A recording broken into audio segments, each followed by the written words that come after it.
ओम शांति। फिर से बोलिए, ओम शांति। ओम शांति।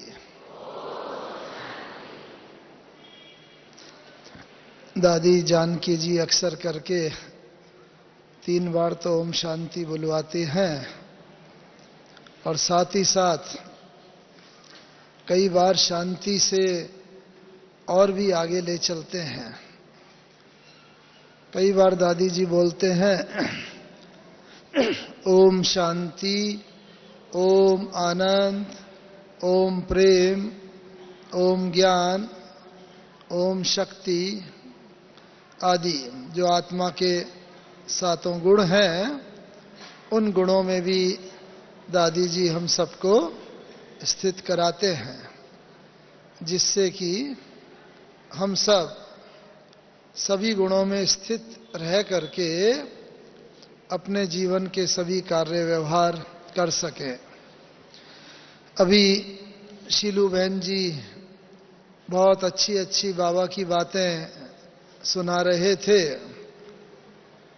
और ब्रह्मा बाबा तो हम सबका लक्ष्य है ही, रोल मॉडल है। हम सबको भी बाबा की तरह ऐसे ही कर्मातीत अवस्था को प्राप्त करना है और अपनी मंजिल की संपूर्णता को प्राप्त करके बस बाबा के साथ ही साथ घर चलना है और फिर नई दुनिया में आके पार्ट बजाने। बाबा अक्सर करके कहा करते हैं और हम सबको भी जीवन का अनुभव है कि जैसे जब मौसम बदलता है, गर्मी से कुछ बरसात आएगी, सर्दी आएगी, तो मौसम बदलता है तो मौसम की अनुकूल हम तैयारी कर लेते हैं। मानो बरसात का मौसम आने वाला है, आया तो हम पहले से ही छतरी है या रेन कोट है, बरसाती है, उन सबको तैयार कर लेते हैं, जिससे कि आने वाले बदले हुए मौसम में अपना बचाव कर सके। सर्दी आने वाली होती है, गर्म कपड़े निकाल लेते हैं, स्वेटर, कोट आदि उसकी जरूरत पड़ती है। ऐसे ही हमारे ज्ञान मार्ग में भी अभी कौन सा मौसम चल रहा है और अब कौन सा मौसम आने वाला है, क्योंकि बाबा ने कहा है विधि विधान तो आदि से लेकर जो चले हैं वो बदलते ही आ रहे हैं और बदलते रहेंगे, और समय प्रमाण हमें भी उसी रीति से अपनी तैयारी करनी है। इसलिए आज का विषय जो है बहुत बहुत जरूरी विषय है, कैचिंग पावर।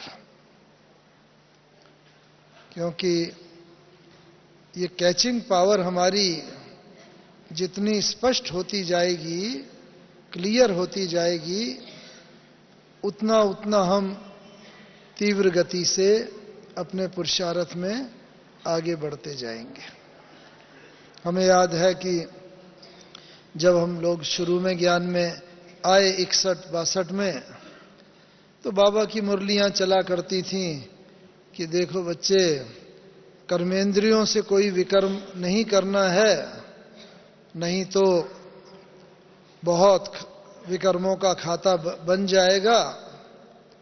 बाकी मंशा में तूफान तो अंत तक आते रहेंगे, लेकिन कर्मेंद्रियों से कोई विकर्म नहीं करना है।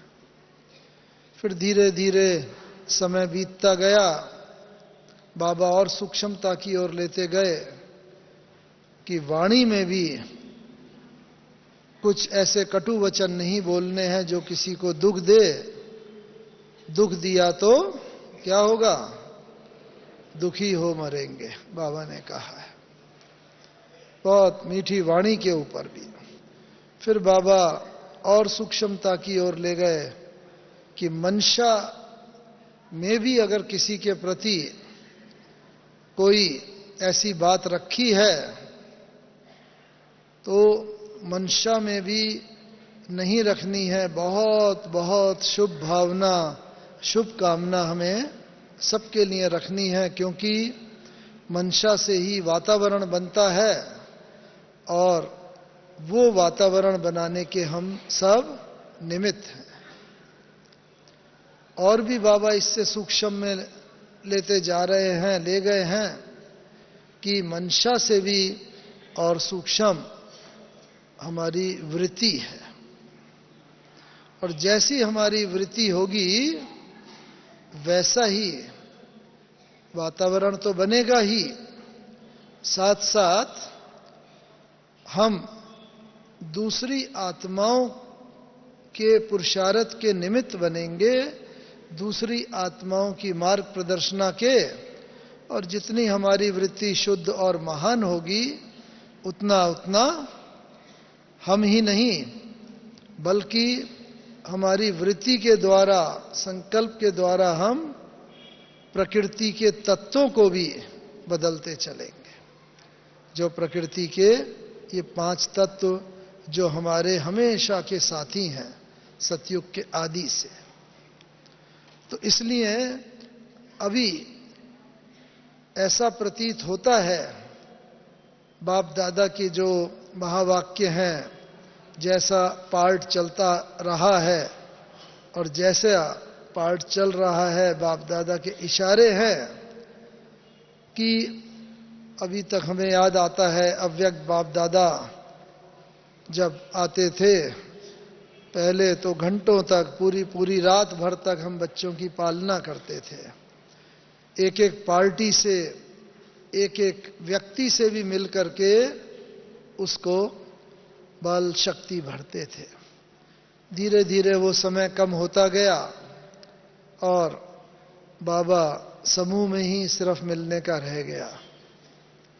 और अभी जो देख रहे हैं इस सीजन में कि बहुत कम समय में ही बाबा हम बच्चों में बहुत बहुत शक्ति भर के बस चाहते हैं अब हम बच्चे, ऐसी हमारी मानसिक स्थिति हो जाए, मंशा ऐसी हो जाए कि हमारी कैचिंग पावर भी इतनी स्पष्ट हो जाए कि जैसे हम सम्मुख बाबा के मिल रहे हैं, बाप दादा हमें प्रेरणा दे रहे हैं, हम कैच करके आगे बढ़ते जा रहे हैं।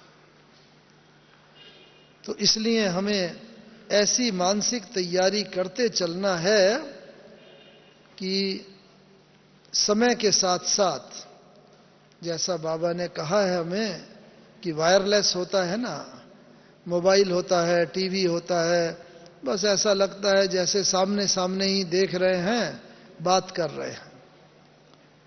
ऐसे ही अब ऐसा हमारा बुद्धि का वो है वायरलेस कनेक्शन, और हमारा क्या होना चाहिए, वॉइसलेस कनेक्शन।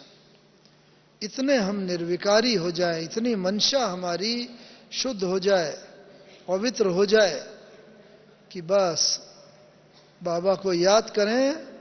बाबा जो हमें टचिंग देता है वो हमें ऐसे वो हो जैसे हम सम्मुख सुन रहे हैं, जैसे साकार में बाबा मुरली में सुनाते थे, जैसे गुलजार दादी जी के द्वारा बाबा सुना रहे हैं। और ऐसा समय आएगा जब चारों तरफ परिस्थितियां बहुत विकट होंगी, तो बस हमारी मंशा इतनी क्लियर हो।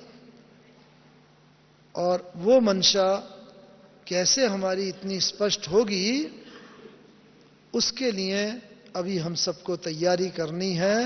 यही मौसम जैसे कि अब आ रहा है और इसके लिए हम सब कटिबद्ध हो जाए। तो ऐसे परिस्थिति के लिए हमें और क्या तैयारी करनी पड़े। बाबा ने कहा है, कई बार से बाबा कहते आ रहे हैं कि मन जीते जगत जीत। तो मन जीते जगत जीत, माया जीते जगत जीत, मन के हारे हार है, मन के जीते जीत। मन चंगा तो कठौती में गंगा। गीता में भी यही कहा है, मन मना भव। तन मना भव या धन मना भव या संबंध मना भव नहीं, मन मना भव। तो सारा हमारा पुरुषार्थ जो है वो हो ही रहा है मन पर विजय प्राप्त करने का। और मन पर अगर विजय हो गई, हर चीज पर विजय हमारी होती चली जाती है। ब्रह्मा बाबा ने भी कैसे मन पर विजय प्राप्त करी मालूम है ना? बाबा 1936 में जब ये ज्ञान हुआ तो एक तो बाबा ने ये पुरुषार्थ किया कि भाई मैं आत्मा हूं, ये आत्मा है, जितने परिवार, जसोदा आत्मा है, निर्मला आत्मा है, नारायण आत्मा, जो लौकिक पत्नी, बच्ची, बच्चा, तो ये लिख लिख करके पुरुषार्थ करा, ये आत्मा है। तो ये तो आत्म, अपने को आत्म स्थिति रहने का पुरुषार्थ किया। लेकिन मन को जीतने का क्या पुरुषार्थ किया बाबा ने? जो बाबा हम सबको भी समय प्रति समय कहता है, रोज रात को दरबार लगाओ। किसकी दरबार? सूक्ष्म कर्मेंद्रियों की, मन, बुद्धि, संस्कार की। बाबा ने कैसे मन की दरबार लगाई? बहुत इंटरेस्टिंग है, गौर से सुनना। बाबा ने अपने मन को पत्र लिखा। कैसा पत्र लिखा? हे मन, मैं आत्मा राजा हूं, तू मेरा मंत्री है, लेकिन तू शक्तिशाली हो गया, तूने मुझ आत्मा राजा को कमजोर कर दिया। तू जैसा जैसा कहता रहा, जहां चलता रहा, मैं आत्मा राजा होते हुए भी तुझ मंत्री के वशीभूत हो गई।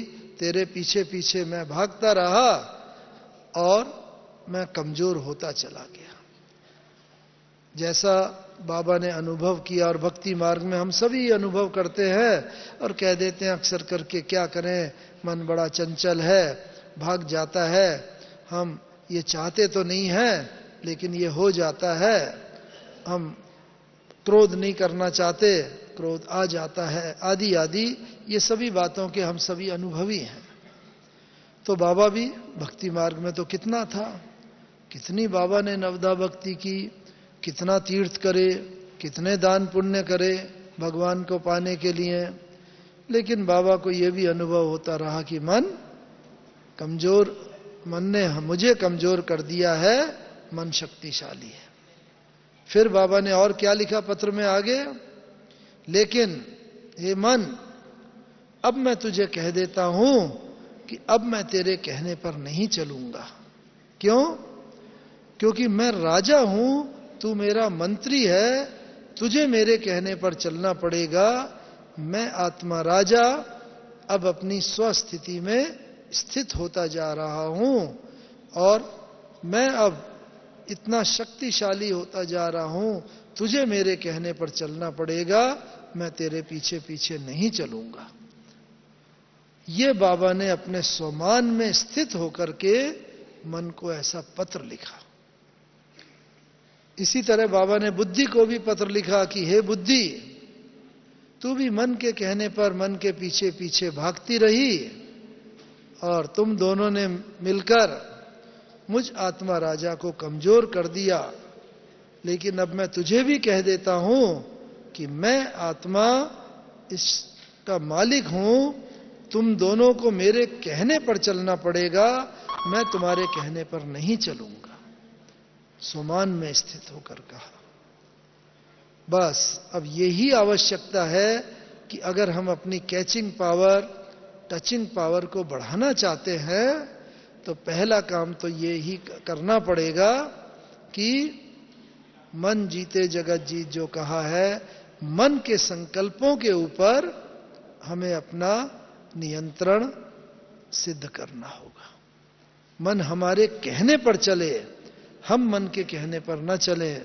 मन में वो ही संकल्प उठें जो सिद्ध होने वाले हों। मन हमारा इतना निर्मल हो जाए जैसा साकार बाबा का भी देखा। कैचिंग पावर की जब बात आती है तो जैसे खेल होता है ना, कोई खेल होता है, मानो क्रिकेट का खेल है, बैट्समैन ने मारा, दूसरा कैच करता है, कैचिंग पावर।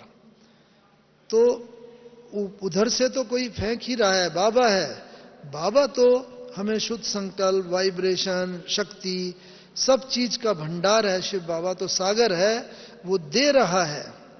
लेकिन हमारी कैचिंग पावर इतनी स्पष्ट हो कि बाबा जो हमें देना चाहता है, दे रहा है, उसको हम कैच कर सके, अपने में समा सके, उसे जीवन में उतार सकें, और जो बाबा चाहता है शक्तिशाली बन करके हम संपूर्णता को पा सके।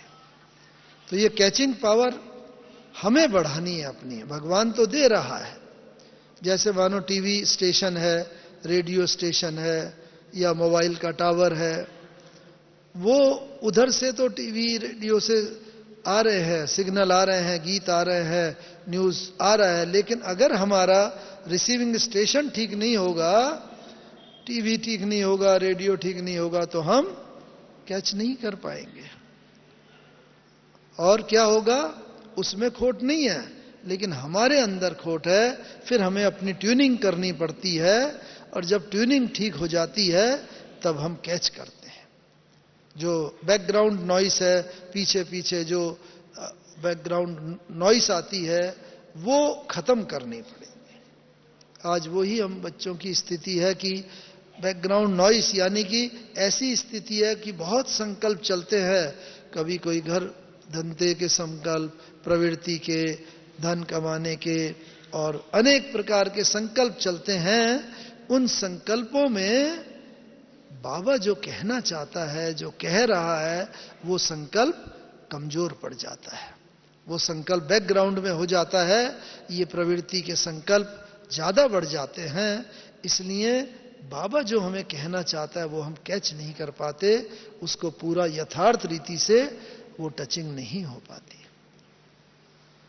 तो एक तो ये हमें करना पड़े, मन और मन के संकल्पों को हमें बिल्कुल शक्तिशाली करना पड़े। उससे और भी क्या फायदा होगा, केवल बाबा के ही नहीं संकल्प, लेकिन जो अन्य आत्माएं भी आएंगी, और जो बाबा ने हम बच्चों को बताया है, ऐसा समय आएगा बच्चे कि बस अनेक विश्व की आत्माएं आपके सम्मुख आएंगी, लेकिन आपका अपना ऐसा ज्वालामुखी योग हो, ऐसी स्थिति हो कि रोती हुई आत्मा आए, वो परिवर्तित हो जाए, हंसती हुई चली जाए। जैसे अग्नि में कोई चीज डाली जाती है, उसका रूप परिवर्तन हो जाता है, ऐसे ही अशांत आत्मा आए, शांति के सागर में लहराती हुई चली जाए। आपका ऐसा वाइब्रेशन हो, ऐसा स्वरूप हो, उसमें संपूर्ण रीति से वो बदल के चली जाए। दुखी आत्मा आए, सुख के सागर में लहराती हुई चली जाए। हमें यह सौभाग्य मिला है कि ब्रह्मा बाबा की कर्मातीत अवस्था देखने का 17 और 18 जनवरी को हम मधुबन में ही थे और बाबा की कर्मातीत अवस्था देखी। उसमें बाबा की हमने वो स्थिति, वो वंडरफुल अवस्था देखी जो आपसे हम शेयर कर रहे हैं, क्योंकि हम सभी का भी लक्ष्य है मन जीते जगत जीत बनना। क्या देखा उसमें, खास करके पहले जब हम लोग बाबा से मिलते थे 1961, 62, 63, 64 में, बस बाबा के सम्मुख आते थे। पहले तो बाबा, आओ बच्चे, आओ मीठे बच्चे, आओ आओ स्वीट चिल्ड्रन, बस ऐसे बाबा कहते थे। हम सब चुंबक की तरह जैसे बाबा की बाहों में खिंच के आ जाते थे। और बाबा के अपने मन के संकल्प इतने पावरफुल थे, इतना बाबा ने आत्मिक स्थिति को पक्का कर लिया था कि जैसे ही हमें बाबा का स्पर्श प्राप्त होता था, हम खुद भी विदेही हो जाते थे, अशरीरी हो जाते थे। और फिर थोड़े समय के लिए बाद बस बाबा ऐसे थपथपाते भी थे, जैसे हमें देह भान में, देह के अंदर लाने का पुरुषार्थ कर रहे हों, क्योंकि पार्टी में और लोग भी होते थे, एक मिल के जाएगा, फिर दूसरा आएगा, तीसरा आएगा, चौथा बाबा से मिलेंगे। तो उसके बाद बाबा टोली खिलाते थे, बातचीत करते थे, कोई भी बात होती थी समाधान करते थे, और एक जाता था दूसरा आता था। तो इस रीति से पहले बाबा समय देके पूछते थे हालचाल। फिर धीरे धीरे जितना 1966, 67 वगैरह और आगे बढ़ते जा रहे थे, तो चूंकि बाबा की उम्र भी बढ़ती जा रही थी और बच्चे कई आते थे, सब प्रकार के बच्चे, तो इन्फेक्शन होने का या कोई शारीरिक व्याधि होने का संभावना रहती थी, इसलिए फिर बाबा बच्चों से मिलते थे नैनों के द्वारा विशेषकर। बस बाबा के सम्मुख गए, बाबा दृष्टि देते थे, दृष्टि लेते ही अशरीरी हो जाते थे। इतना बाबा ने आत्मिक अभ्यास पक्का किया हुआ था। लेकिन आश्चर्य तो हमने तब देखा 1969 में जनवरी 17-18 को बाबा से मिलते थे, बाबा से मिलने गए, 6-7 बार मिलने का मौका मिला, और बाबा को बस जाते थे हर बार कि बाबा से ये पूछेंगे, ऐसा ये पुरुषार्थ की बात, सेवा की बात ये करेंगे। बस बाबा के सम्मुख गए, बाबा ने दृष्टि दी, और बस थोड़ा दृष्टि देके, अच्छा बच्चे ये पूछने आए हो, अच्छा ऐसा कर लो, ऐसा हो जाएगा। यानी हमें एक अक्षर भी कहने की जरूरत नहीं पड़ती थी, और ये कर लो ऐसा हो जाएगा, मन के भाव भी बाबा जैसे पढ़ लेते थे। एक बार हुआ, 2 बार, 3 बार, 4 बार, अनेक बार जब ऐसे हुआ, तो बाद में हमने बड़ी दीदी, मनमोहनी दीदी होते थे, उनसे पूछा, दीदी ये कैसे होता है? बाबा के सम्मुख जाते हैं और बाबा तुरंत ही उस बात को पढ़ के समाधान दे देते हैं, एक अक्षर भी कहने की जरूरत नहीं पड़ती। तो दीदी ने बड़ा अच्छा बताया था कि देखो, जब आत्मा जितनी कर्मातीत अवस्था के निकट होती है, जिसका जितना संकल्पों पर विजय प्राप्त हो जाती है, उतना वो आत्मा अपने संकल्प पर विजय प्राप्त होने के कारण दूसरी आत्मा के संकल्पों को तुरंत ही पढ़ सकती है और उसका समाधान कर देती है। इसलिए जैसा उदाहरण दिया कि जैसे पानी होता है, साफ पानी है, हलचल नहीं है, अगर हम अपनी छवि देखना चाहें, वो दर्पण की तरह काम करती है, अपना छवि भी हम देख सकते हैं उस पानी में।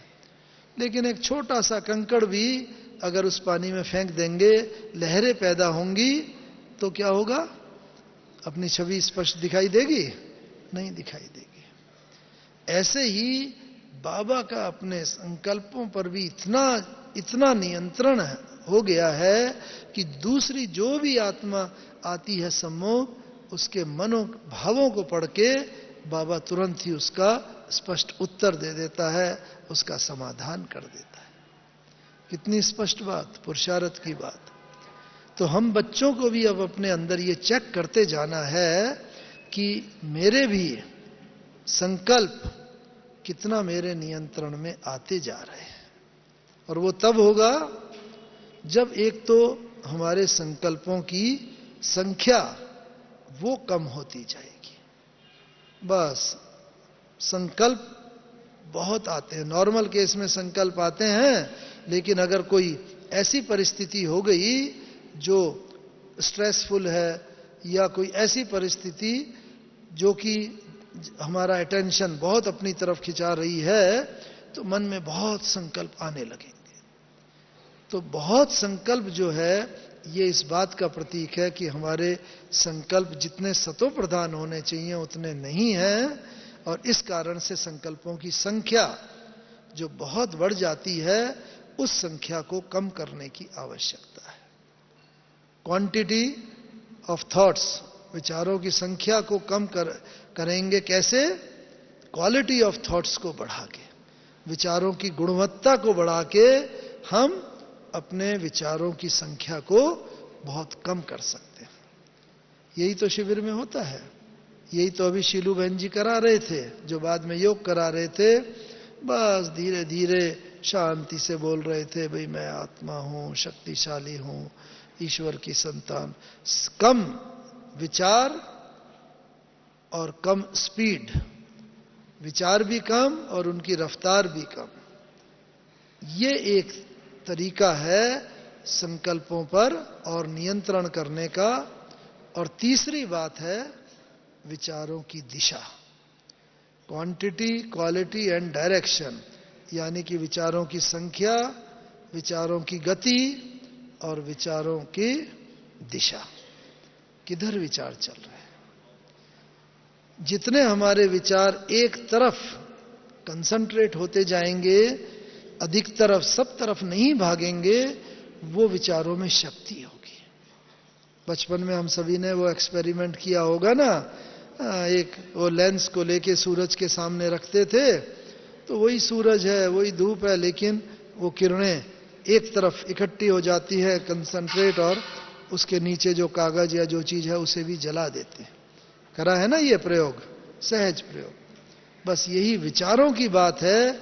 अगर विचार अलग अलग दिशा में जा रहे हैं, उनको हम किसी तरह एक ही दिशा प्रदान कर सके, तो बस उन विचारों में बहुत शक्ति आ जाती है। इसी को ही बाबा ने कई बार कहा है एकाग्रता की शक्ति। यही शक्ति है शांति की शक्ति। तो इसीलिए विचारों को एकाग्र करने की भी साथ में कला हो। एक तो ये है साथ साथ कि कैचिंग पावर हम बाबा की स्पष्ट रीति से कैच कर सकें, ऐसा हमें लगे जैसे हमारे बाबा हमारे एकदम सम्मुख बोल रहा है, हम इन कानों से सुन रहे हैं। और क्या करें साथ साथ? दूसरी बात, ये स्पष्टता हमारी तब बढ़ती जाएगी जब हमारी मनन शक्ति होगी, और उससे पहले हमारे अंदर ये महसूसता अंदर की होनी चाहिए, हां अब मुझे ये शक्ति की आवश्यकता है। अंदर की महसूसता, जो बाबा ने कहा अगर दिल की महसूसता होगी, वो दिलाराम की आशीर्वाद प्राप्त कराती है। और महसूसता की ये शक्ति होनी चाहिए कि अपनी कमजोरी की महसूसता, कि मैंने इतना तो प्राप्त कर लिया, लेकिन ये प्राप्त करना अभी मुझे बाकी है। अंदर की जितना दिल की महसूसता होगी, अपने वीकनेस की महसूसता होगी, एक वो हो। और दूसरा, हमें क्या है, दूसरे की कमजोरी की महसूसता तो तुरंत हो जाती है।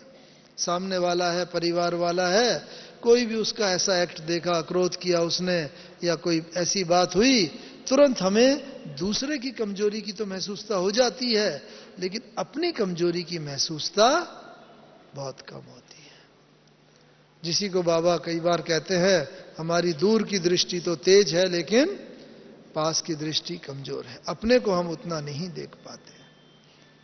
लेकिन बाबा ने कहा ये भी परिवार का एक बहुत बहुत बड़ा पेपर है, जो परिवार से आता है। दूसरे की हम कोई भी कमजोरी देख लेते हैं, हम दिल में उसे स्थान दे देते हैं, और बस हमारी भी प्रोग्रेस, हमारी भी उन्नति रुक जाती है। तो इसलिए अभी ये देखना है दूसरे की परवश स्थिति की महसूसता। दूसरा कि कोई ऐसा एक्ट देख रहे हैं तो हमारे दिल में आना चाहिए क्या, जो बाबा ने कहा है। बाबा ने कहा मेरा एक एक रतन मेरा चुना हुआ रतन है। भगवान ने उसे चुना है, और भगवान का सिलेक्शन कभी भी गलत नहीं हो सकता। वो अपने समय पर अपनी एक्ट करेगा। फिल्म में भी होता है, सब एक्टर एट ए टाइम थोड़ी एक्ट करते हैं। कभी कोई एक्ट करेगा, कभी कॉमेडियन करेगा, कभी डांस वाला डांस करेगा, कभी ट्रेजेडी होगी, अलग अलग, लेकिन हर एक की एक्ट अपने समय पर होती है, जिससे वो वाहवाह प्राप्त करते हैं।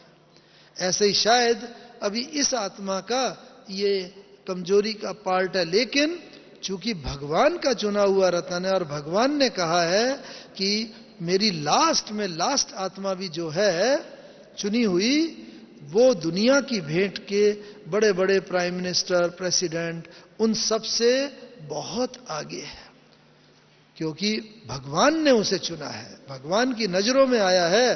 तो अगर हमारे दैवी परिवार में है तो हम ये कहें कि बाबा आपने उसे चुनकर गलत काम किया, बहुत यह आत्मा तो ठीक नहीं है, नहीं है। भगवान का सिलेक्शन अपनी जगह पर बिल्कुल फिट है, और समय आने पर उस आत्मा के द्वारा जो सेवा होनी है, जो पार्ट चलना है, बहुत वाह वाह का पार्ट चलना है, इसलिए भगवान ने उसे चुना है। तो ये महसूसता हो कभी भी किसी भी आत्मा, क्योंकि हमारी कैचिंग पावर में, टचिंग पावर में ये बातें बहुत आ जाती हैं जब बाबा से योग लगाते हैं। कहीं संबंधों में कटुता, कहीं अपनी कमजोरी, बाहर की कमजोरी की बात, व्यर्थ संकल्प जो बहुत आ जाते हैं, इस कारण से हमारी कैचिंग पावर जो है वो जितनी शक्तिशाली होनी चाहिए वो नहीं हो पाती, और भगवान के भेजे हुए मैसेज जो हैं, जो बातें हैं, उनमें मिक्स कर लेते हैं अपनी मन मत के आधार पे, परिस्थितियों के आधार पे। तो इसलिए एक तो ये अपनी महसूसता की शक्ति हमें बढ़ानी है। बस पल पल पर हमें यही महसूस हो, बस मुझे अपनी ये कमजोरी पर विजय पानी है और दूसरे की कमजोरी का अनुभव ना हो, बस वो अपने समय पर आगे बढ़ेगा। दूसरी बात जो बाबा ने कहा है, जब महसूसता हो जाती है ना, तो धीरे धीरे परिवर्तन आने लगता है। परिवर्तन की शक्ति हमें खुद महसूस होगी अपने आप। जैसे हर एक बाबा के बच्चे को अपने में परिवर्तन महसूस होता है, अरे यहां आने के बाद तो मेरे में ये परिवर्तन हुआ। जैसे स्थूल परिवर्तन होते हैं, बाहर का खान पीन वो शुद्ध हो गया, पिक्चर संग वो शुद्ध हो गया, बाहर फिल्म या ये नहीं, और कई बातें हमारी परिवर्तन हो गई। तो ये महसूसता जैसे होती है, ऐसे ही हमें फिर और आगे बढ़ने की महसूसता होती जाएगी कि ये सब तो प्रेलिमिनरी हैं, शुरू की बातें हैं, लेकिन आगे हम और बढ़ रहे हैं। उसके लिए बाबा ने कहा सदैव ये समझो मैं ही अर्जुन हूं, गीता प्रसिद्ध, भगवान मेरे लिए ही आया है, बाबा मुझे ही ज्ञान सुना रहा है, और इस कारण से मैं ही अर्जुन हूं, मैं ही बदल करके पूरी सृष्टि को बदलूंगी या बदलूंगा। तो ये जितनी जितनी हमारे अंदर परिवर्तन शक्ति और आती जाएगी, वो परिवर्तन शक्ति से हमारा जैसे बुद्धि और बहुत स्पष्ट होती जाएगी, और इससे क्या होगा, सबसे बड़ा लाभ, हमारे अंदर मनन शक्ति बढ़ती जाएगी, जो आवश्यक है कैचिंग पावर के लिए। मनन शक्ति, जैसे शरीर में भोजन खाते हैं ना, भोजन शक्तिशाली भी हो, लेकिन अगर पाचन शक्ति कमजोर है तो शक्तिशाली भोजन का भी खून नहीं बनेगा, शक्ति नहीं होगी, कमजोरी शरीर अनुभव करता रहेगा। ऐसे ही मनन शक्ति भी हमारी शक्तिशाली हो जाए। पाचन शक्ति जैसे शरीर को शक्ति प्रदान करती है, ऐसी मनन शक्ति मन को शक्ति प्रदान करती है। इसीलिए मनन शक्ति जरूर आवश्यक है, हम उसे अवश्य बढ़ाएं। कई बार बाबा कहते हैं कैसे बढ़ाएं, बाबा हमारा मंथन नहीं चलता है। कई बार बाबा मुरली में भी कहते हैं, कई बच्चे बच्चियां आके कहते हैं, तो बाबा उसकी क्या युक्ति बताता है। कई बार बाबा युक्ति बताता है, बच्चे जैसे चित्रों के सामने जाके बैठ जाओ, मानो कलव वृक्ष का चित्र है, चित्र के सामने जाके बैठ गए और देख रहे हैं जड़ में बाबा ममा और अष्टरतन भी बैठे हुए हैं। बस अपने को ये विजुअलाइज करो, मैं भी बाबा ममा के सामने उन अष्टरत्नों में बैठी हुई हूं या बैठा हुआ हूं, और मैं इस सृष्टि की जड़ स्वरूप आत्मा हूं, मैं बीज रूप आत्मा हूं, सारी सृष्टि मेरे आधार पर ही खड़ी हुई है। बस ऐसा जितना हम मनन करेंगे उस कल्प वृक्ष को देख करके, ये पूरा मुख्य थुर जो है सतयुग त्रेता, ओहो मैं ही सृष्टि की मुख्य शक्तिशाली बीज रूप आत्मा हूं, मुख्य तना हूं, मेरे आधार पर ही ये पूरा कल्प वृक्ष ठहरा हुआ है। मैं कितनी महान हूं, शक्तिशाली हूं। बस अपने स्वमान में अपने को हम स्थित करते जाएं, जो बाबा ने अनेकानेक स्वमान दिए हैं, और आगे बढ़ते जाएं। और बिल्कुल जो चित्र है उसका वर्णन, जैसे कि हम दूसरे की सेवा कर रहे हैं, दूसरे को सुना रहे हैं, उसका हम चिंतन मनन ये करते जाएंगे। कुछ दिनों में ऐसा समय आएगा हमें चित्र की आवश्यकता ही नहीं रहेगी। बस चित्र के बिना ही हम अपने को स्वतः ही सहज ही अपने उस स्वमान में स्थित कर सकेंगे। यही बाबा चाहता है। किसी का आधार भी ना हो, बाद में चित्र का भी आधार ना हो, हम बस अपने स्वमान में स्थित हो जाएं। और जितना हम स्वमान में स्थित होंगे उससे फायदा क्या होगा कि हम किसी परिस्थिति में जिस शक्ति का आवाहन करना चाहेंगे वो शक्ति तुरंत ही हमारे पास दौड़ी हुई आएगी। बाबा ने कहा है, मानो कोई प्राइम मिनिस्टर है, प्रेसिडेंट है, या गवर्नमेंट का बड़ा ऑफिसर है, जब तक वो सीट पर होता है सब उसकी आज्ञा को स्वीकार करते हैं। किसी जगह पोस्टिंग है, बस कोई हुक्म देगा सब उसकी बात को मानेंगे। लेकिन मानो वो सीट पर नहीं है, रिटायर हो गया, दूसरी जगह ट्रांसफर हो गया, चला गया, तो उसकी बात को लोग सहज मानेंगे भी नहीं, क्योंकि वो सत्ता में ही नहीं है। बस यही बात हम बच्चों के साथ भी होती है।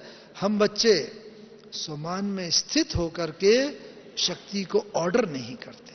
चाहते हैं, अभी मैं हलचल में हूं, मन में बहुत विचार चल रहे हैं, मेरे में समेटने की शक्ति आ जाए या सहन शक्ति आ जाए, चाहते हैं, लेकिन स्वमान में स्थित होकर के हम शक्ति को नहीं बुलाते, आवाहन नहीं करते, वो शक्ति भी हमारी बात नहीं मानती और हम शक्ति विहीन ही रह जाते हैं।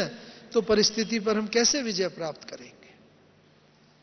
तो इस कारण से अभी आवश्यकता ये है कि हम स्वमान में स्थित होकर के उन शक्तियों का आवाहन करें। बाबा ने बताया है, देखो विज्ञान भी ना नए नए एक्सपेरिमेंट करता जा रहा है, नई नई बात करता जा रहा है, जो बाबा के ज्ञान को सिद्ध करती है। बाबा ने बताया है, प्रकृति के तत्व, इनको भी हम योगदान करें रोज, रोज इन्हें भी शक्ति दें, इनके साथ हम वार्तालाप करें, और प्रकृति के तत्वों को भी हम ऐसा अपने अनुकूल बना दें जैसा ब्रह्मा बाबा ने बना दिया था। एक बड़े साइंटिस्ट जापान में होके गए हैं, एमोटो, उन्होंने प्रयोग किया पानी के ऊपर, बड़ा सिंपल। बाबा देखो जो बात बताता है अभी वैज्ञानिक लोग उसे सिद्ध करते हैं। उन्होंने 2 गिलास में पानी लिया और 1 गिलास में अपने शुभ कामना, शुभ भावना के वाइब्रेशन, गिलास पर लेबल भी लिखा, मानो mother Teresa, thank you very much, I love you, ऐसे पॉजिटिव शब्द लिखे, और उस गिलास के पानी को थोड़ी दूर पर रख के बस अपनी बहुत शुभ भावनाएं, शुभ कामनाएं दी। ये जल, आप तो सृष्टि के जन्मदाता हो, आपके आधार पर सृष्टि चल रही है, आओ हम और आप मिल करके इस सृष्टि को और सुखमय बनाएं, आदि आदि पॉजिटिव वाइब्रेशन। और दूसरे गिलास में जो पानी लिया था उसमें नेगेटिव वाइब्रेशन, उसमें लेबल भी लगाया, Adolf Hitler, I will kill you, और उसके अंदर ऐसी नेगेटिव भावनाएं दी, ये जल आप तो बहुत ही जैसे विनाशकारी हो, आप आते हो कई बार सुनामी के रूप में तो बहुतों को ले जाते हो, आप मृत्यु लाते हो, आदि आदि नेगेटिव। और फिर उन्होंने उन्हीं, पानी वही है, बस अलग अलग एक ही सोर्स का पानी लिया हुआ, और उसके अंदर फिर उसको क्रिस्टलाइज किया, और फिर देखा तो जहां पॉजिटिव वाइब्रेशन दी थी, बड़े अच्छे अच्छे गहनों की ऑर्नामेंट की शेप के क्रिस्टल बने, देखते मन को लुभाने वाले, और जहां नेगेटिव दिया था वो बड़े भयानक जैसे और इर्रेगुलर शेप के। तो देखो जब दूर रखे पानी पर भी हमारे विचारों का इतना असर होता है, तो ये पानी 70% पानी तो हमारे शरीर में ही है। तो इसलिए शरीर के अंदर जो पानी है उस पर हमारे विचारों का कितना प्रभाव होता है। और जब हम कोई भी नेगेटिव बात सोचते ही हैं, करने की बात तो दूसरी रही, जैसे ही हम सोचते हैं, सोचने के बाद भी क्या होता है, वो शरीर जो है बीमारी कोई ना कोई कारणों से शरीर के अंदर प्रवेश कर जाती है। इसलिए स्वस्थ स्व स्थिति में स्थित, उसी को स्वस्थ कहा जाता है। तो हम जब स्वस्थिति से हम डगमग होते हैं, अलग होते हैं, घृणा, ईर्ष्या, द्वेष, नेगेटिव फीलिंग होती हैं, तो ये पानी भी बीमारी का रूप। ऐसे अनेक प्रयोग है, आपको मालूम है कैसे हम शक्ति का प्रयोग करके अपने अफेक्टेड पार्ट पर करते हैं। तो हमारे यहाँ डॉक्टर लोगों ने भी प्रयोग किया, हृदय की धमनियां जो ब्लॉक हो जाती हैं वो खुल जाती हैं। पॉजिटिव प्रयोग से जो हमारे रूरल के हैं, उन्होंने बीज के ऊपर, धरती के ऊपर प्रयोग किया, प्रोडक्ट बहुत अच्छा होता है। कोई लौकी है, सब्जी है, टमाटर है, आदि आदि। तो कहने का भाव क्या है कि हमारे अंदर की जितने वाइब्रेशन पॉजिटिव होंगी अपने लिए, दूसरों के लिए, वो एक नए सृष्टि का निर्माण करते हैं। तो इसीलिए क्या होना चाहिए कि हमें अपने अंदर की, जो बाबा कहते हैं, मंशा हमारी इतनी नॉलेजफुल हो, पावरफुल हो, लवफुल हो, मंशा वाचा करुणा में ऐसी शक्ति हो, ज्ञान युक्त शक्ति हो और प्रेममय रूप से हमारा व्यवहार हो, तो ये प्रकृति को भी योग का दान करना हुआ। तो ये कैचिंग पावर भी, प्रकृति भी हमें सिग्नल देती है। बाबा की तरफ से भी जो सिग्नल आते हैं उनको हम कैच कर सकें, लेकिन साथ साथ प्रकृति, ये जो 5 तत्व हैं, ये भी हमारी कैचिंग पावर अगर साफ होगी, स्पष्ट होगी, शक्तिशाली होगी, ये हमें सिग्नल देते हैं। तो जैसे मैंने बताया, बाबा के अंदर मन को जीतकर इस प्रकार की स्थिति हो गई। 18 जनवरी को हम यहाँ थे, हमने देखा कि बाबा क्लास में आए, बाबा ने मुरली चलाई और मुरली चला के बस उस दिन बाबा को 18 तारीख की मुरली सुनो, एक बार भी खांसी नहीं आई, गला साफ करने की जरूरत नहीं पड़ी। नहीं तो अक्सर करके सर्दी का मौसम था, कई बार बाबा को गला साफ करने की जरूरत पड़ती थी, खांसी आती थी, तो बाबा कई बार कहता था, बच्चे मैं शिव बाबा को कहता हूँ, बाबा मेरा ये जो सखी है ना, इस सखी से मेरा पीछा छुड़ाओ। ये सखी बस मेरे साथ ही साथ लगी रहती है। कौन सी सखी? खांसी। बस इससे मेरा पीछा छुड़ाओ। तो शिव बाबा क्या जवाब देता था? बच्चे ये तो तुम्हारा कर्म भोग है, हिसाब किताब है। अगर मैं तुम्हें कुछ कंसेशन करूं तो ये सारे बच्चे मेरे हैं, इन सबको भी मुझे कंसेशन करना पड़ेगा। लेकिन जिसने जो कर्म किए हैं उसे भोगने ही है। तो जब ब्रह्मा बाबा को भी कोई कंसेशन नहीं, तो आपको या मुझे कोई कंसेशन होगा? नहीं होगा। तो इसीलिए पिछली मुरली में भी बाबा ने कहा ना, जैसे बीमारी है, बिल्कुल हंसते हंसते उसको स्वीकार करके चलो। ड्राई फ्रूट समझो बीमारियों को। और बाबा कहता ही नहीं था, बाबा का स्वरूप भी एकदम बदल जाता था। बस खांसी आ रही है, तकलीफ हो रही है, लगता था बाबा को कष्ट हो रहा है, लेकिन दूसरे ही क्षण बस बाबा, अरे बच्चे देखो अभी बाबा को ये तकलीफ हो रही है, लेकिन ये तो सब खत्म होने वाले हैं। कल बाबा जाके ऐसा विष्णु बनेगा, श्री कृष्ण बनेगा। बस ओ क्या दुनिया होगी, वहां पर कोई बीमारी नहीं होगी, कोई कष्ट नहीं होगा। बच्चे खुशी में क्या करना चाहिए? ठग्गियां मारनी चाहिए। ये सिंधी शब्द है, ठग्गियां मारनी चाहिए। बच्चे मालूम है कैसे ठग्गी मारते हैं? सामने क्लास में बैठे हुए थे, सबने कहा कि नहीं बाबा हमें नहीं मालूम। तो बाबा ने करके दिखाया, बच्चे खुशी ऐसी हो ना, बस एकदम हो कल जाके मैं ये बनूंगा, हो ऐसे। बाबा का चेहरा खुशी के अंदर पूरा का पूरा जैसे 1 मिनट पहले ही खांसी है, तकलीफ है, लगता था बाबा को बहुत कष्ट है, दूसरे क्षण बस बाबा कल जाके ये बनेगा, वो लक्ष्मी नारायण का, कृष्ण का चित्र रखा रहता था। तो बस हमारा भी यही हो कि बस खुशी हमारी कभी गायब ना हो, और ये जितना जितना हम खुशी में रहेंगे ना, वो खुशी ही हमें कैचिंग पावर जो है हमारी स्पष्ट करने में और सहायक बनेगी। Touching power, catching power. और क्या करना है? कहते हैं ना, एक बार भक्ति मार्ग में आता है, ब्रह्मा जी ने रचना रची और सब देवी देवता मनुष्य रचे, तो लक्ष्मी जी की भी रचना हुई, अलग अलग देवताओं की, शनि देवता की भी रचना हुई। तो एक बार कंपटीशन हो गया, कहा सुनी होगी देवी देवताओं में कि कौन ज्यादा सुंदर है, कौन बलशाली है। तो बस भाई लक्ष्मी जी को कंसीडर किया जाता है देवियों में, सबसे धन की भी अपनी सत्ता होती है, शक्ति होती है, वो भी सुंदर हैं। और उधर शनि देवता, उसको भी शनि की शक्ति भी बहुत मानी जाती है, भले दूसरी डायरेक्शन में चाहे सोची जाए। तो दोनों में कंपटीशन हुआ, दोनों ब्रह्मा जी के पास आए। ब्रह्मा जी ने कहा हाँ कैसे आना हुआ? तो उन्होंने बोला कि हम ये जानने आए हैं आपसे कि हम में कौन ज्यादा सुंदर है, शक्तिशाली है, अच्छा है, आप उसका निर्णय कीजिए।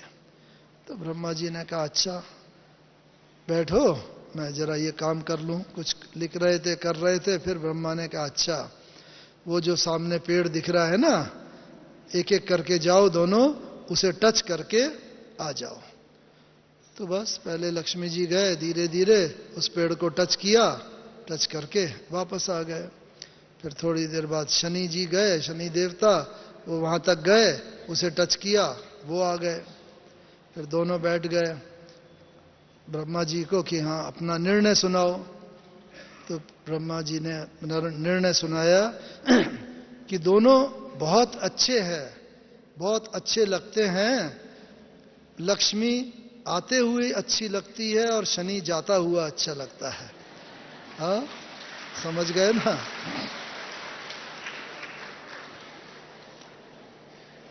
तो बोलना भी ना, बाबा ने जो बताया, कर्ण प्रिय हो।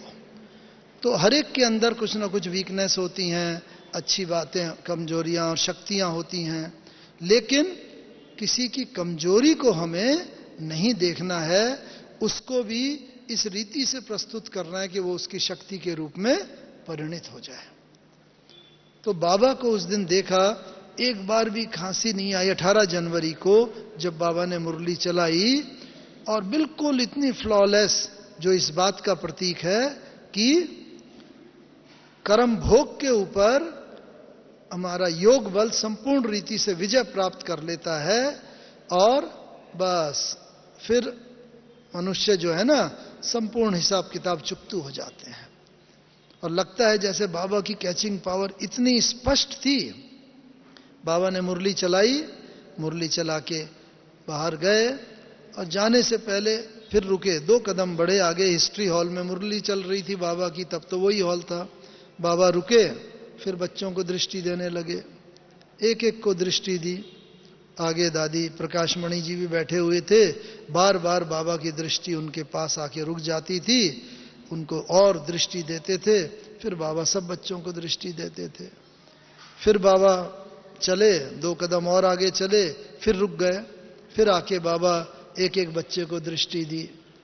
बस बाबा को हो, बस शिव बाबा को कि आज मैं इस ब्रह्मा के द्वारा संपूर्ण रीति से बच्चों में बल भर दूं, शक्ति भर दूं। और उसके बाद बाबा हॉल के बाहर जाके बाबा ने कहा क्या? अच्छा बाबा बच्चों से छुट्टी लेता है, विदा लेता है। ये शब्द बाबा ने पहले कभी नहीं कहे। तो ऐसा आभास होता है जैसे ये बाबा की अपनी कैचिंग पावर थी, ब्रह्मा बाबा की, कि बस जो बिल्कुल स्पष्ट हो गया था बाबा को, आज ये बाबा से मेरा, बच्चों से मेरा अंतिम मिलन है। तभी बाबा ने कहा अच्छा बच्चों से छुट्टी लेता है, विदा लेता है। ये शब्द पहले कभी नहीं। इतनी क्लियर पावर हमारी भी होनी चाहिए, कैचिंग पावर, टचिंग पावर, जो बाबा टच करना चाहे। और उसके बाद बाबा गए, अपने कमरे में गए, और हम सब ने सुना है कैसे दादी जी के हाथ में हाथ देते, शक्तियां देते हुए बाबा ने छुट्टी ली।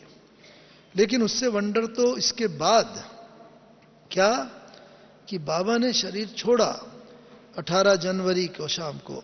सब तरफ टेलीग्राम गए, टेलीफोन गए, सब कहें बाबा का शरीर रखो, हम आ रहे हैं, आ रहे हैं। तो 18 जनवरी की रात भर बाबा का शरीर रखा रहा, 19 का सारा दिन रखा रहा, 19 की रात, 20 का सारा दिन, 20 की रात, 21 को भी दोपहर के बाद बाबा का संस्कार किया गया। तो इतना लगभग 65-70 घंटे तक बाबा का शरीर रखा रहा। लेकिन बाबा ने इतना प्रकृति के तत्वों को भी पावन बना दिया था, इतना योगदान करा हुआ था प्रकृति के तत्वों, क्योंकि शरीर तो प्रकृति के 5 तत्वों का ही बना है ना। तो उस शरीर में न तो बिल्कुल वो काला पड़ा, न उसमें से कोई दुर्गंध आई, कोई नहीं, बिल्कुल ऐसा ही लगता था कि बाबा जस्ट लेटा हुआ है और हमेशा की भांति बस बच्चे जाएंगे तो बाबा बैठ के, आओ बच्चे, आओ मीठे बच्चे, जैसे बाबा करता था वैसे बाहें फैला के। इतना गौर वर्ण तो पूरा गोरा का गोरा ही रहा। डॉक्टरों से हमने बाद में कितनी बार, बड़े बड़े डॉक्टरों से भी पूछा, वो कहते हैं ऐसा संभव ही नहीं है। न बाबा को कोई इंजेक्शन लगाया गया था, न कोई केमिकल लोशन दवाई वगैरह का लेप किया, कुछ नहीं। हम तो वहीं थे पूरा टाइम, हमने देखा। लेकिन बाबा का शरीर बिल्कुल वैसा ही चमकता हुआ। यह है प्रकृति जीत बनने का लक्षण।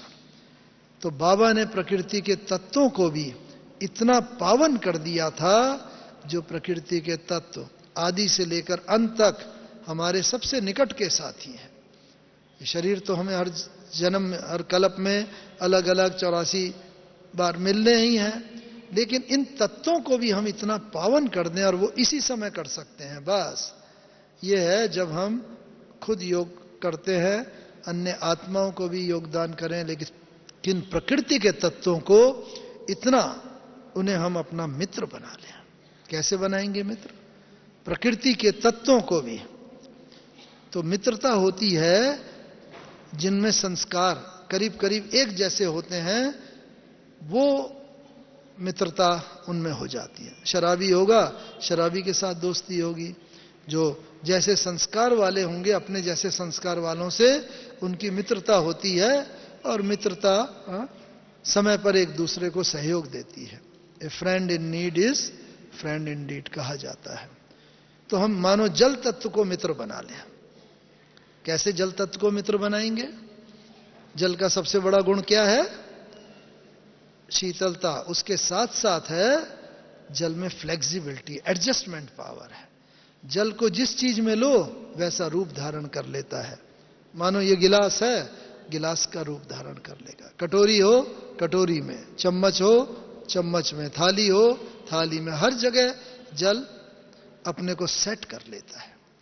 ऐसे हमारे संस्कार भी इतने हल्के हों, निर्मल हों, हम किसी भी आत्मा के साथ कहीं भी सेट होकर के चल सके। और जितने हमारे संस्कार हल्के निर्मल होंगे, बस हर आत्मा से सेट होकर चलेंगे, उतना क्या होगा, वो आत्मा भी हमें सहयोग देती चलेंगी, और हमारी कैचिंग पावर इन टर्न बढ़ती जाएगी। क्यों? क्योंकि जब हम योग लगाते हैं तो कोई ना कोई कार्य है, विपरीत परिस्थितियां हैं, किसी के भाव स्वभाव, वो सब योग के समय ही हमारे सामने आते हैं। लेकिन अगर हमारी मित्रता ऐसी होगी तो बस कोई भी आत्मा हमारे योग के मार्ग में बाधक नहीं बनेगी। जल में और ऐसा ही गुण होता है, जल शीतलता होती है, सदैव आगे बढ़ता रहता है जल। हम भी सदा आगे बढ़ते रहें। और जल कभी रुक जाता है अगर, तो क्या होता है, उसमें बदबू आने लगती है, मक्खी मच्छर पैदा हो जाएंगे, कीड़े मकोड़े पैदा हो जाएंगे। ऐसे ही हम सदा आगे बढ़ते जा रहे हैं। उसका प्रमाण ही यह है कि हमारे अंदर ये घृणा, ईर्ष्या, द्वेष, निगेटिविटी, परचिंतन, ये सब निगेटिव बातें जो हैं, ये कीड़े पैदा हो जाते हैं। अगर हमारे अंदर ये बातें हैं तो समझ लेना चाहिए कहीं ना कहीं मेरा आगे बढ़ना रुक गया है, क्योंकि जल जब रुकता है तब उसमें ये कीड़े पैदा होते हैं ना। तो इसलिए अपने आगे बढ़ने वाले रास्ते को सदा क्लियर करके हम आगे बढ़ते चले। बहुत गुण हैं, लेकिन मैं एक एक ही गुण बताऊंगा।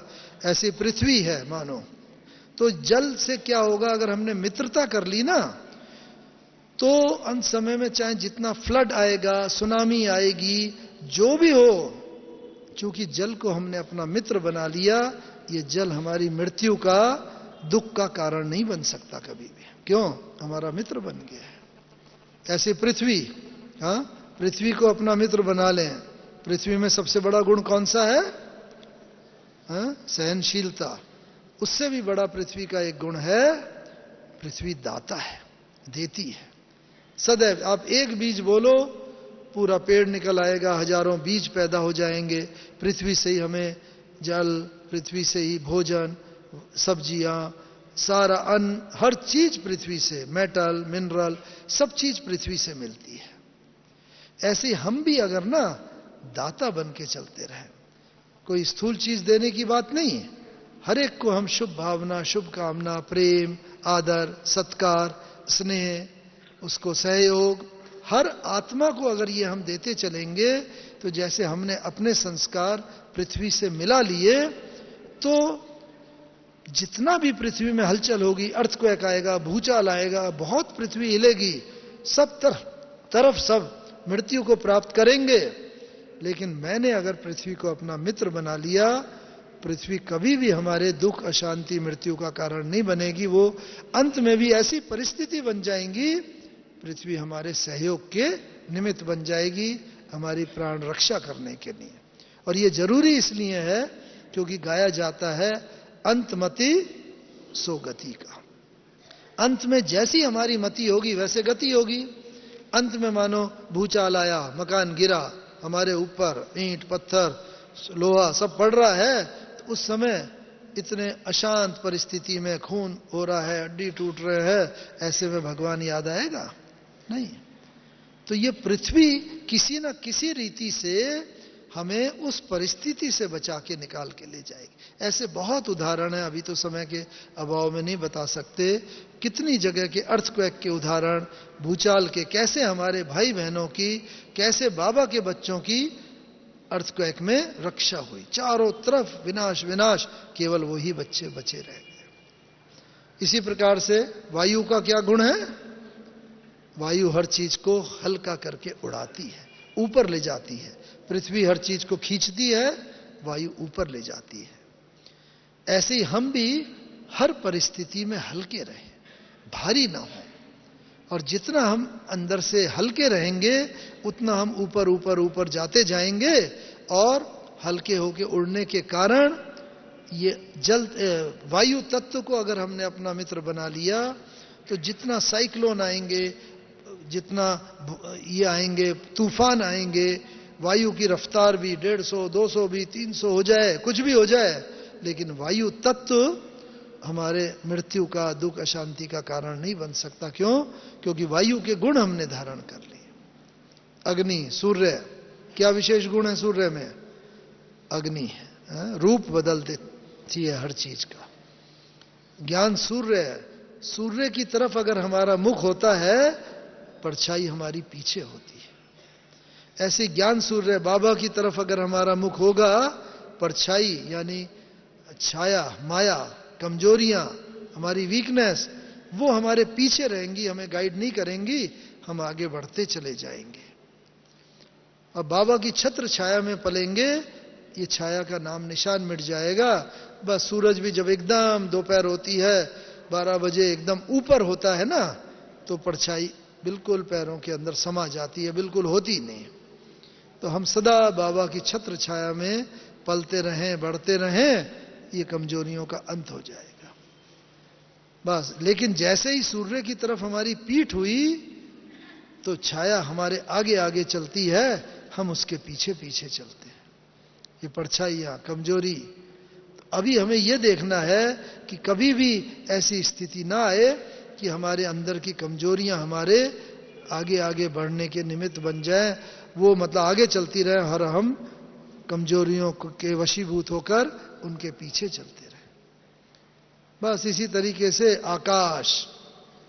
आकाश की तरह हमारे हृदय में विशालता चाहिए। बस कितना विशाल है आकाश, ऐसे ही अगर हमने आकाश विशालता के वो धारण की होगी, और आकाश के कारण ही आकाश में सैटेलाइट छोड़े होते हैं, तो मोबाइल चालू रहता है, टीवी, सब कुछ उसी के कारण है, आकाश में हमने उपग्रह छोड़े हुए हैं। ऐसे ही हमें देखते चलना है कि मेरा भी कम्युनिकेशन, मेरा भी संबंध मानसिक सृष्टि की सभी आत्माओं के साथ हो। नहीं तो होता क्या है, जिनको हम अच्छा प्यार करते हैं, अच्छे लगते हैं, उनसे तो हम बहुत बात करते हैं, उनके साथ पसंद करते हैं रहना, और जिनसे हमारे संबंध में थोड़ी कटुता होती है, वो सामने से भी आ रहा होता है, हम कट करके बच करके निकल जाते हैं, उनको अवॉइड करते हैं, बात नहीं करना चाहते हैं। क्यों? कम्युनिकेशन ब्रेक डाउन हो जाता है। आकाश जैसी विशालता हमारे अंदर नहीं है। तो बाबा अब यही चाहता है, हृदय हमारा इतना विशाल हो, दूसरे की कमी कमजोरियों को भी हम अपने अंदर समा लें। और बस इसीलिए बाबा ने कहा है, और जो गीता में भी कहा, अंत में हमारी स्थिति क्या होगी, जो गीता में कहा है, हर परिस्थिति में समान, मान अपमान, निंदा स्तुति, हार जीत, हानि लाभ, दुख सुख, जय पराजय, हर परिस्थिति में हमारी मानसिक स्थिति समान रहे। और ये कब होगा? जब हमारी आंतरिक अवस्था बहुत संतुष्ट, खुशनुमा होगी, अंदर से हम खुश होंगे, बाहर की परिस्थिति हमें दुखी नहीं कर सकती।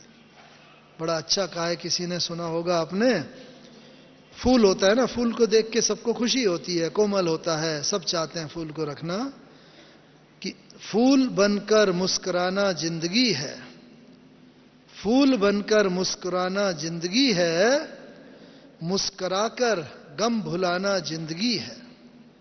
फूल बनकर मुस्कुराना जिंदगी है, मुस्कुराकर गम भुलाना जिंदगी है। जीत कर तुम खुश हुए तो क्या हुआ, हार कर भी मुस्कुराना जिंदगी है। जीवन में हमें लगे कि अरे हमारी तो हार हुई, किसी परिस्थिति हमारे अनुकूल नहीं है, लेकिन नहीं, उसमें भी हमारी मानसिक स्थिति ऐसी रहे, चेहरा मुस्कुराता रहे, खुशनुमा रहे। और वही बाबा अभी चाहता है, हर परिस्थिति में हम सदा आगे बढ़ते रहें।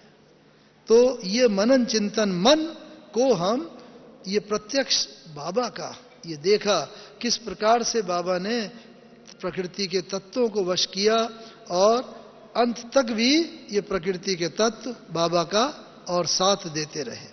इसलिए अभी आवश्यकता ये है, हम संकल्प तक भी नहीं, बल्कि इससे भी सूक्ष्म, बाबा जैसी स्मृति होती है वैसी वृत्ति होती है, जैसी वृत्ति वैसी दृष्टि, जैसी दृष्टि वैसी कृति, कर्म होते हैं, और जैसी कृति होती है वैसी प्रवृत्ति होती है।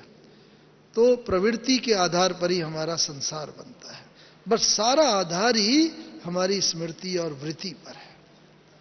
तो हमें यह देखना है कि हमारी अंदर की भी स्मृति और वृत्ति कितने तक हमारी शुद्ध पवित्र हो रही है, जिसके की आधार पर ही हमारा कैचिंग पावर इतनी स्पष्ट, इतनी क्लियर हो जाएगी, जैसी हम अभी दादियों को भी देखते हैं, बाबा का भी जैसे देखा, बिल्कुल इतनी क्लियर जैसे बाबा हमारे सम्मुख बोल रहा है और हम सुन रहे हैं।